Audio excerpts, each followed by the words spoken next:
여러분, 하나님은요, 한 번 약속하신 것은 절대로 변개치 않으시는 분이십니다. 한 번 약속하신 우리 하나님은 반드시 지키시고 이루시는 신실하신 하나님이십니다. 하나님은요, 믿음의 조상 아브라함에게 아들을 주시겠다고 했어요.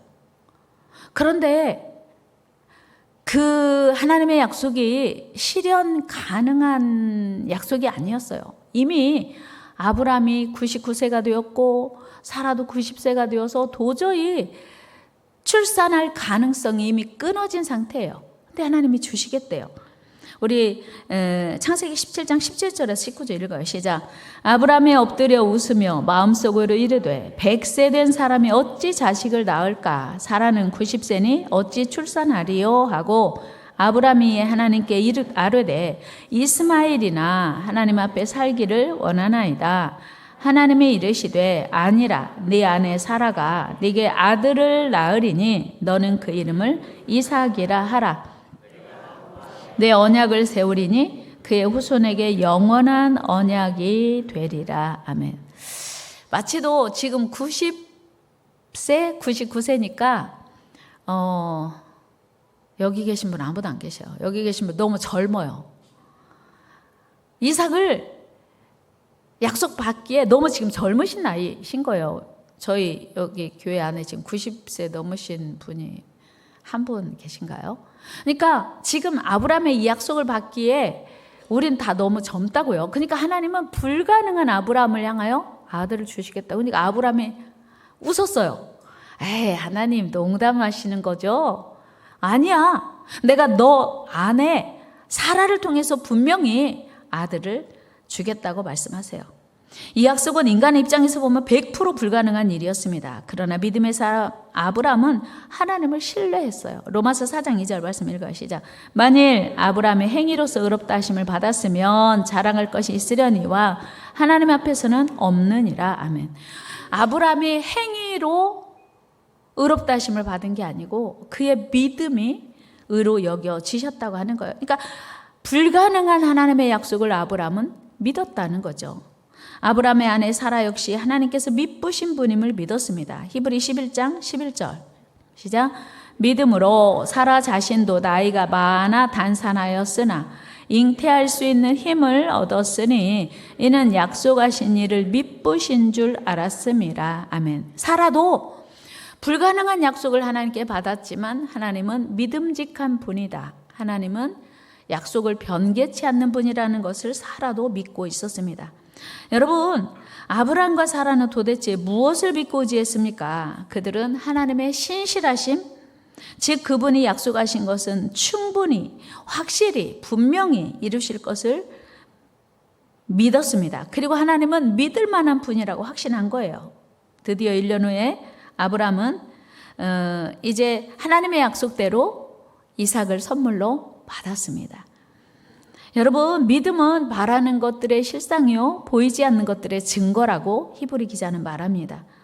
그런데 문제는 그 다음이었습니다. 하나님이 괜찮다고 하는 상황에서 준다고 해가지고 아들을 드디어 하나님께 받았네요. 하나님이요, 한 20년 있다가 야, 그 아들 누가 줬지? 예, 하나님이 주셨죠. 그거 도로 바쳐.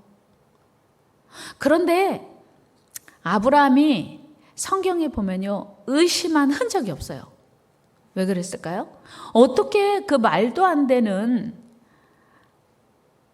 하나밖에 없는 100세나 되어서 낳은 아들을 하나님이 바쳐라고 하는데 그냥 무슨 그 형식적으로 드리는 게 아니라 번제로 드리라고 하는 것은 잡아서 죽여서 배를 가르고 다 꺼내고 씻어서 불로 태워 드리는 게 번제예요. 그러니까 아브라함이 아멘 할 수가 없는 거예요. 여러분, 최근에 참 가슴 아픈 해병대 그 최수근 상병의 희생이 있었지 않습니까? 얼마나 가슴이 아픈 건 또 다른 아들이 없고 그 아들도 10년여간을 걸쳐서 시험관 아기로 시술을 해가지고 얻은 아들, 얼마나 금이야 오기야 키웠겠어요? 그런 아들을 잃어버렸으니 얼마나 기가 막히겠어요. 우리도 가슴 아픈데 그 당사자인 부모들이 얼마나 가슴이 아프겠습니까? 그런데 아브라함은 그 사실을 뻔히 알고도 아멘 했어요. 저는 아무리 생각해도 아브라함이 어떻게 이렇게 쉽게, 아브라함이 고민한 흔적이 없거든요. 하나님이 말씀하신 바로 다음 날 이삭을 데리고 출발을 해요. 모리아산, 하나님이 지시하신 산으로 갑니다. 제가 충성이라는 말씀을 묵상하고 연구하면서 아하, 그렇게 해서 가능했구나 하는 깨달음이 왔어요. 그게 뭐냐면 어차피 자기는 낳을 수 없는 아들을 하나님이 주신다고 하시더니 주셨단 말입니다. 그러니까 하나님은 믿을 만한 분이에요. 그러니까 아브라함의 생애를 사는 동안 믿을 만한 분은 오직 하나님이 한 분이셨고, 그 하나님이, 그 믿을 만한 하나님이 아들을 다시 바치라고 하니까 의심 없이 다시 그 아들을 하나님께 드릴 수 있는 거예요. 그 하나님을 믿었던 거예요. 하나님을 신뢰했던 거예요. 의심 없이. 그런데 하나님은 아브라함의 그 믿음을 보시고 아브라함의 그 믿음대로 다시 칼을 내려치려고 하는 그 순간에 아브라함아, 내가 네 아들 독자라도 아끼지 않고 내게 바칠 수 있었던 그 믿음을 내가 보았노라. 그리고 다시 아들을 죽이지 말라고 하시면서 수풀에 걸려있는 어린 양을 잡아 번제로 드리라고 말씀하시죠. 이게 충성인 거예요. 하나님이 행하실 일을 신뢰하는 것. 하나님은 선하신 분이고 하나님은 사랑이 많으시고 하나님은 위대하시고 하나님은 전능하시고 그 하나님이 날 사랑하신다고 하는 걸 믿는 사람은 충성할 수 있는 거예요. 여러분, 5달란트 받은 자와 2달란트 받은 자, 즉 주인에게 칭찬받은 자의 공통점이 무엇입니까? 그것은 주인이 자신을 믿고 그 많은 돈을 맡기셨다고 하는 거예요. 5달란트가 어마어마한 돈인 거예요. 2달란트가 어마어마한 돈인 거예요. 그러니까 그 많은 돈을 나를 믿고 주인이 맡기셨다는 것이 의심 없이 믿는 종들이 충성할 수 있었습니다. 그런데 1달란트 받은 종은 그것이 고맙지 않고 감사하지 않고 그리고 그것이 소중하지 않았어요. 그리고 아마도 성경에는 기록되어 있지 않지만 다른 종들과 비교해 볼 때 자신이 받은 달란트가 적다고 여겨서 그는 땅속 깊이 가두어 두었다가 책망 받았습니다. 그리고 이 5달란트 받은 자와 2달란트 받은 자의 공통점이 무엇이었냐면 주인이 나를 믿고 맡겼을 뿐 아니라 언젠가 돌아올 것이고 언젠가 계산할 날이 있을 것이라고 하는 것을 믿고 있었습니다. 마태복음 25장 19절입니다. 오랜 후에 그 종들의 주인이 돌아와 그들과 결산할세. 여러분, 오늘 우리가 받은 달란트가 참 많아요. 그런데 이거 내가 가지고 내 맘대로 누려도 되는 것입니까? 아니면 언젠가 하나님 앞에 내가 너에게 준 것을 어떻게 사용했냐고 결산하는 날이 있다고 생각하십니까? 여러분이 만약에 주인이라면 여러분은 5달란트 받은 자와 1달란트 받은 자 어떤 종을 칭찬하시겠습니까? 여러분, 주인에게 가장 유익한 종은 누구입니까? 당연히 자신이 맡긴 재산으로 부지런히 성실하게 일하여서 2배를 남긴 충성스러운 종, 믿음직스러운 종 아니겠습니까? 마태복음 24장 45절 같이 읽어요. 시작. 충성되고 지혜 있는 종이 되어 주인에게 아멘. 그러니까 주인이 원하는 종은 충성된 종, 지혜 있는 종인 거예요. 우리 모두 우리 삶의 주인이신 하나님께서 믿고 맡길 수 있는 충성스러운 종이 다 되시기를 주의 이름으로 축원합니다. 여러분, 남보다 좀 더 잘하는 것이 있다면 그것도 선물이에요. 달란트예요. 저는 어디 가든지요, 우리 권사님들, 우리 교회 권사님들 음식 솜씨 좋다고 늘 자랑하거든요. 그것도 달란트인 줄로 믿습니다. 남보다 음식 잘하는 것도 달란트예요. 남보다 부지런한 것도 달란트예요. 남보다 젊은 것도 달란트고요. 나보다 경륜이 많은 것도, 남보다 경륜이 많은 것도 달란트예요. 여러분, 이게 하나님의 은혜고 이게 충성인 줄로 믿습니다. 여러분, 서머나 교회가 당시 처한 상황은요, 도미티아누스라고 하는 황제가 극심하게 기독교인들을 박해했어요. 그래서 부부가 같이 예수 믿지 않으면 이혼 조건이 될 만큼 예수 믿는 걸 핍박했어요. 경제 활동도 자유롭지 못하고 사회 활동도 제대로 할 수 없도록 제한을 했습니다. 뿐만 아니고 여러 가지 불이익을 그들은 당해야 했습니다. 예수님만 안 믿으면 너무 쉽고 편하고 좋은데 예수 믿는다고 하는 것 때문에 다양한 불이익을 당해야 했다는 거예요. 그래서 그들은 궁핍하게 살아야 했습니다. 그러나 우리 주님은 육적으로 가난하고 어려운 환경에 있는 서머나 교회 성도들을 향하여 도리어 부유한 자라고 말씀하세요. 왜요? 그들은 환경적으로 가난하고 어려웠지만 영적으로는 부유한 자라는 거예요. 그들이 하나님께 충성했기 때문입니다. 하나님을 향한 충성에 부유했기 때문입니다. 여러분, 우리가 하나님께 충성하지 못하는 이유가 무엇입니까? 그것은 우리의 삶이 힘들고 여러 가지 조건이 도저히 충성할 수 없기 때문 아닙니까? 그런데 서머나 교회 성도들은 자신들이 처한 환경과 형편은 충성할 수 없었음에도 불구하고 그들은 원망이나 불평하기보다 언제나 변함없이 하나님처럼 흔들리지 않는 믿음으로 하나님께 충성했습니다. 이들의 그 귀하고 굳센 믿음은 하나님께 단 한마디의 책망도 없이 온통 칭찬받는 충성스러운 교회가 되었습니다. 여러분, 성경이 이 세상에 존재하는 한 서머나 교회의 충성은 길이 기억되고 전수될 것입니다. 그리고 자랑스러운 교회로 남을 것입니다. 그러나 에베소 교회, 두아디라 교회, 사대 교회, 라우디게아 교회들은 하나님께 책망을 받았습니다. 무엇이 문제였습니까? 그들은 자기 마음에 맞으면 기뻐하고 기분이 좋으면 기뻐하고 기분 나쁘고 불편하면 원망한 거예요. 불평한 거예요. 여러분, 안 믿는 사람도 이방인들도 날씨가 좋으면 좋다, 날씨가 궂으면 굿다고 말할 수 있습니다. 기분이 좋으면 좋다고 말하고 기분이 나쁘면 나쁘다고 말할 수 있어요. 그러나 우리 예수 믿는 사람들은 항상 기뻐하라, 범사에 감사하라. 주님의 명령이에요. 그래서 우리는 내 기분과 상관없이 내 형편과 상관없이 늘 기뻐하고 감사해야 된다고 하는 것입니다. 그런데 이스라엘 백성들은 광야에서 어떤 모습이었습니까? 좋은 일이 있을 때는 기뻐했어요. 하나님 감사해요. 그래서 이스라엘 백성들은 소고치며 홍해를 건넜을 때 하나님께 찬양했어요. 그리고 출애굽 하는 날에도 이스라엘 백성들은 모두 다 장자가 살았어요. 애굽의 장자들은 다 죽었어요. 어린 양의 피를 바르고 이스라엘 백성들의 장자가 다 살았어요. 너무 기뻐서 행복해서 하나님 감사합니다, 영광 돌렸습니다. 그러나 생각지 않은 어려움을 만나게 되면 그들은 여지없이 하나님과 모세를 원망하고 불평했습니다. 우리 출애굽기 15장 23절 24절 말씀 같이 읽겠습니다. 마라에 이르렀더니 그곳 물이 써서 마시지 못하겠으므로 그 이름을 마라라 하였더라.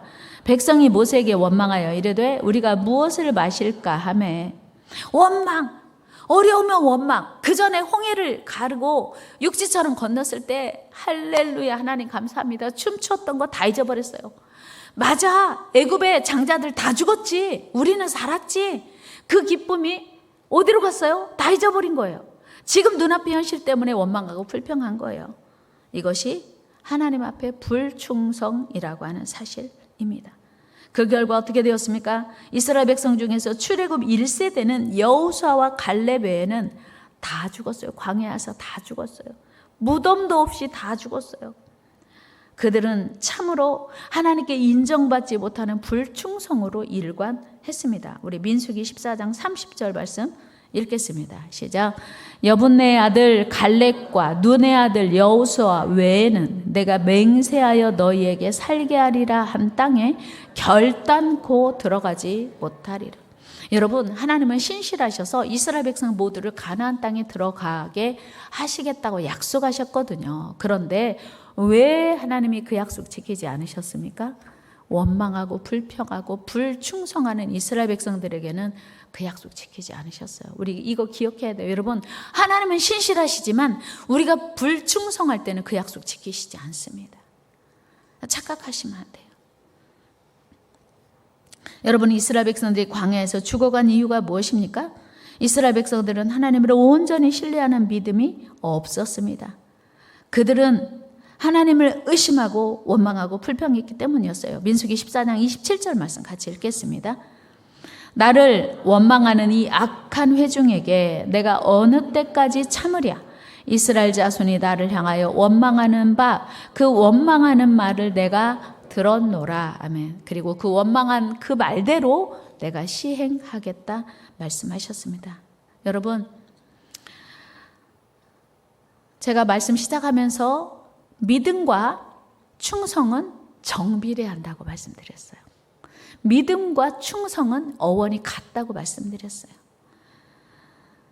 다른 말로 하면 우리가 하나님께 충성하지 못하는 이유는 환경이 어려워서가 아니고 다른 문제가 있어서가 아니고 뭐가 문제다? 믿음의 문제다 라고 하는 거예요. 그렇다면 우리 주님께서 서머나교회 성도들에게 환난 가운데서도 죽도록 충성하라는 말씀이 무슨 의미일까요? 우리 요한계시록 2장 10절 말씀 한번 같이 읽어요. 시작. 너는 장차받을 고난을 두려워하지 말라. 볼지어다 마귀가 몇 사람을 옥에 던져 시험을 받게 하리니 너희가 10일 동안 환난을 받으리라. 내가 죽도록 충성하라. 그리하면 내가 생명의 관을 내게 주리라. 아멘. 죽도록 충성하는 것, 이것이 믿음이 큰 사람이다, 이런 얘기예요. 여기서 죽도록 이라는 말이 뭐예요? 죽기 직전까지 충성? 아니요. 육신, 내 생명 내놓고 충성하라는 거예요. 하나님 너무 심하시죠? 근데 하나님이 원하시는 그거예요. 나도 널 위하여 생명 주었으니 너도 생명 다해 충성하라는 거예요. 누가 하나님을 향하여 목숨 걸고 충성할 수 있습니까? 하나님을 신뢰하는 자, 하나님을 사랑하는 자, 하나님을 온전히 믿는 자가 목숨 걸고 충성할 수 있고요. 하나님의 소망은 뭐냐면 그 큰 믿음 가지라는 거예요. 다 같이 우리 큰 믿음 가집시다. 큰 믿음 가집시다. 사랑하는 여러분, 우리가 신앙생활하면 오늘은 비가 오는데 예배 쉴까? 오늘 날씨가 너무 더운데 오늘은 교회 가지 말까? 오늘 주일임에도 불구하고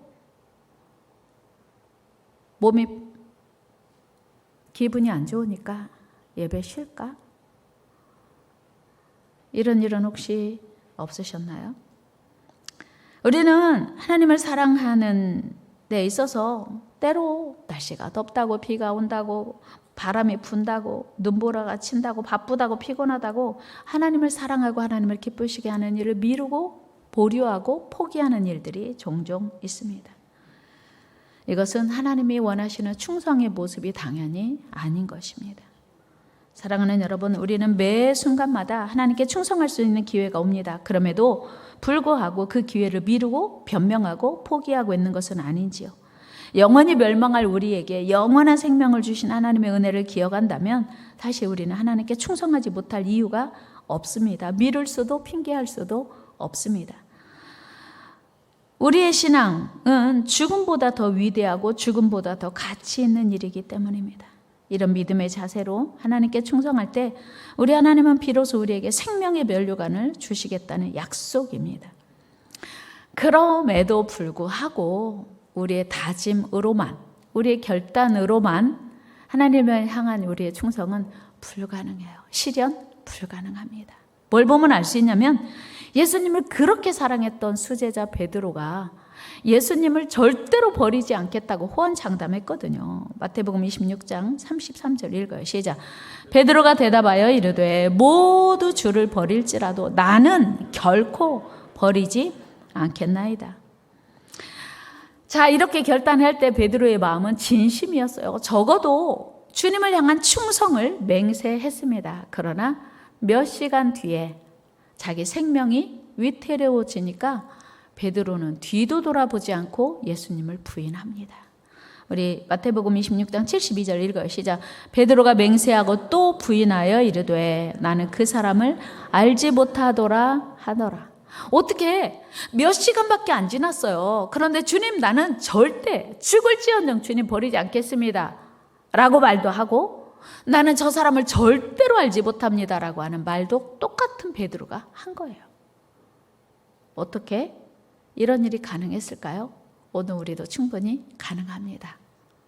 충분히 가능해요. 베드로가 그랬다면, 예수님과 3년 반 동안 동거동록한 베드로가 그랬다면 오늘 우리 충분히 가능하죠. 이것이 인간의 연약함입니다. 우리의 다짐과 결단으로만 충성을 다짐한다고 해도 그것은 종이 호랑이에 불과함을 우리는 인정해야 돼요. 여러분, 하나님 사랑하십니까? 여러분, 하나님을 위하여 충성을 다짐할 수 있습니까? 그럼에도 불구하고 그 충성이 종이 호랑이, 충성의 약속이 종이 호랑이가 될 수 있다는 거예요. 충분히. 베드로를 보니까 성령 받지 못한 베드로, 성령 충만하지 않은 베드로의 모습입니다. 그래서 이제 베드로가 성령의 능력을 힘입고 난 이후에 절대로 죽음의 위협이 와도 이제 예수님을 부인하지 않을 수 있게 되었던 거예요. 성령 충만하고 나니까 베드로는 눈앞에서 순교당하는 야고보를 보고도 난 예수를 포기할 수 없다. 예수 그 이름을 말하지 아니할 수 없다고 담대하게 선포합니다. 사도행전 4장 19절 20절 말씀 읽겠습니다. 시작. 베드로와 요한이 대답하여 이르되 하나님 앞에서 너희 말을 듣는 것이 하나님 말씀을 듣는 것보다 옳은가 판단하라. 우리는 보고 들은 것을 말하지 아니할 수 없다 하니. 아멘. 지금요, 그 사내들인 공회원들이 베드로와 요한의 생사 여탈권을 가지고 있어요. 살릴 수도 있고 죽일 수도 있어요. 물론 여론이 있기 때문에, 많은 눈이 있기 때문에 함부로 처형할 수는 없지만 그때 당시에 너무 기독교인들을 핍박했기 때문에 그들이 결정에 따라서 살 수도 있고 죽을 수도 있어요. 그런데 베드로는 우리는 보고 들은 것을 말하지 아니할 수 없도다. 예수 그리스도 그 이름 외에는 우리를 구원할 이름이 없다고 다 넣고 확신 있게 선포합니다. 죽음 각오하고 하는 거, 이게 충성인 거예요. 성령 충만한 이후에 베드로는 그 충성을 이룰 수 있었습니다. 충성은 하나님이 원하시는 성도의 당연한 모습입니다. 우리의 충성으로 하나님 나라가 확장되기 때문입니다. 우리의 충성으로 구원받을 영혼이 하나님 앞에 세워지기 때문입니다. 충성을 통해서만 영원한 승리와 상급을 얻고 둘째 사망의 해를 입지 않기 때문입니다. 여러분, 이후에 우리 주님이 심판대 앞에 우리 모두 다 서게 될 겁니다. 그날까지 변치 않는, 흔들리지 않는 충성으로 주님을 기쁘시게 하는 저와 여러분 되기를 축복합니다. 주님 앞에 서는 날 잘하도다 착하고 충성된 종이라고 하는 칭찬을 다 들어야 됩니다. 기원 후 79년에 이탈리아의 폼페이 근처 에비우스 산에 용암이 분출되어서 폼페이시 전체는 완전히 폐허가 되었습니다. 그 후에 고고학자들에 의해서 폼페이시가 발굴되기 시작을 했어요. 그런데 그 고고학자들에 의해서 발굴된 희한한 장면이 하나 목격되었습니다. 그것은 그 폼페이시의 성의 문을 지키는 보초병이었습니다. 그는 그 도시 성문 앞에 무기를 손에 들고 부동자세를 한 채 죽었어요. 그러니까 폼페이시의 분화구가 용암이 분출된다고 하는 소식을 분명히 들었을 때인데 그 시에 문을, 그 성을 지키는 보초병은 꼼짝하지 않고 그 성을 지키다가 죽은 거예요. 이것이 충성입니다. 사랑하는 여러분, 왕을 섬기는 말도